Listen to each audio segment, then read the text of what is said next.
Here we have the 15-minute price chart for GameStop Corporation, stock ticker GME. As we can see here, the stock is mostly traded sideways into last week. Last week overall was a fairly uneventful week for the stock, although we are starting to see support levels that are forming at higher and higher levels. Last week was negatively influenced by holiday thinned trading activity.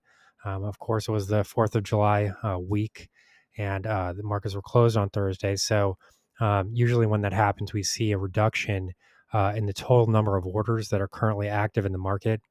There are many people that really just take their orders out of the market and really don't bring them back in until the following Monday. So it's not totally surprising to see a bit of this sideways price movement here.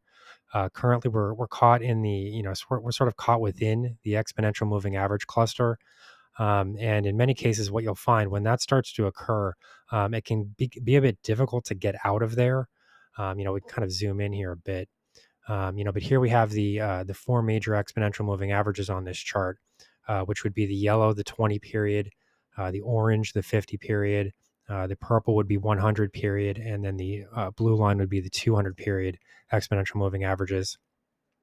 And as you can see here, some of these lines are crossing over each other in strange ways. For example, the 20 period is crossing below the 200 period, but then at the same time, the 50 period is crossing over the 100 period. So what this really tells you is that you're not seeing sort of a uniform direction here in trend in price trend activity. Or in the direction of the moving averages themselves. So that does indicate a period of indecision in the market. I do expect this to somewhat resolve itself next week. I don't think that we'll continue to trade like this. It's difficult to trade like this for too long, but at the same time, it can be difficult to get out of this sort of formation here. You're sort of being boxed in on two different sides, so it can make trading a little bit difficult in the near term. All that said, I do think that we're continuing to generate support zones that are seen at higher and higher levels. So overall, that is encouraging, and as long as that continues, we can expect to see some further retests of the stock's prior highs. So currently, the levels that I'm looking at, I'm looking at the roughly 2370 level, the lows from July 3rd. So this is just prior to the 4th of July holiday. And it would be when a lot of these orders were probably removed from the market. And then the following result would be a holiday thinned trading condition. But here we did see ultimate price lows of 2365, and this would be the ultimate level that I would be watching to the downside. If we do see a break here, the next level to watch would come in at roughly 2310. But as we can see, we're not talking about very significant price movements to the downside. And overall, we've got layers of support here, and that really does suggest that on the whole, I think most people are probably most concerned about the $20 level. And as we can see here, there are kind of layers of support here that should sort of protect that level going forward. Even though we're trading in a bit of a sideways consolidation pattern at the moment, it would take a lot for markets to kind of grind through all of these areas. So I just don't, with the way things currently are, I just don't see sufficient amount of momentum to the downside to force prices into that type of territory. So, to the top side, the first level that we really do need to watch comes in at this $25 mark. It is a big run number. A lot of people in the market tend to be fixated on these big run numbers, whether we like it or not. So, we can see that, we are likely to start to see some increase in price volatility if we're able to approach that level. We did actually break it during the Friday session. We did see ultimate price highs here of 2507, and that is encouraging because it means that we did see a large number of sell orders filled that were parked in that area. But we will need to return here Monday to see if there are kind of more orders that are injected into the market as trading volumes start to return to normal strength. I mean, you can see that here in the trading volume readings themselves. I mean, you can see here it's really kind of depressed. Like there's really not much going on here. So it's really not surprising to see this type of activity occur. We're kind of flatlining here.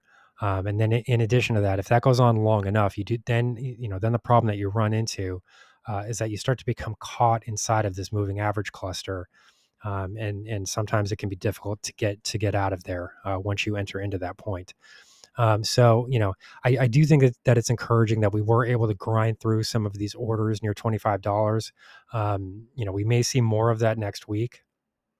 But we do know what we do know right now is that at least some of those orders have been triggered and executed, and those so those same orders are not going to be tripped again going forward. If we do see a clear break to the top side, we really do need to see a daily close above the $25 mark. That is really where I would like to see things, because as we look at the prior downtrend here, and this would be measured by the highs from June 27th, which came in at 26.69, and then the ultimate lows, which posted at 22.32. If we're looking at this as the dominant trend move, and I am still looking at this as the dominant trend move, this will be the case until it fully retraces itself, or until it breaks to new lows. So you would have to see one of those two events occur in order for just to start to disregard this prior trending move here. But so if we're looking at this prior trending move as the dominant recent price move, this $25 level is particularly important because the 618 retracement, the 61.8% Fibonacci retracement, comes in at 2501. So, normally I wouldn't be looking at these, kind of random number, round number figures like $25 as being particularly important. But we do have a prior price high here. And then we do have this confluence here with the 618 retracement from this prior downtrend. So, a break above here would be a critical move. It would be an important move to the top side. And then if that were to occur, I would start to expect this full move to ultimately be retraced. We don't see much in the way of historical resistance levels until we reach. This is just above 2610. But this doesn't come in line with any other significant technical indicator like a moving average or a Fibonacci zone or anything like that. I really wouldn't expect this level alone to be strong enough to sort of withstand buying pressure if we are able to break above this $25 level and close above there on a daily basis. So this is mostly what I'll be looking for as we come back into full trading conditions on Monday. Okay, so this would be the current market outlook for GameStop Corporation, stock ticker GME.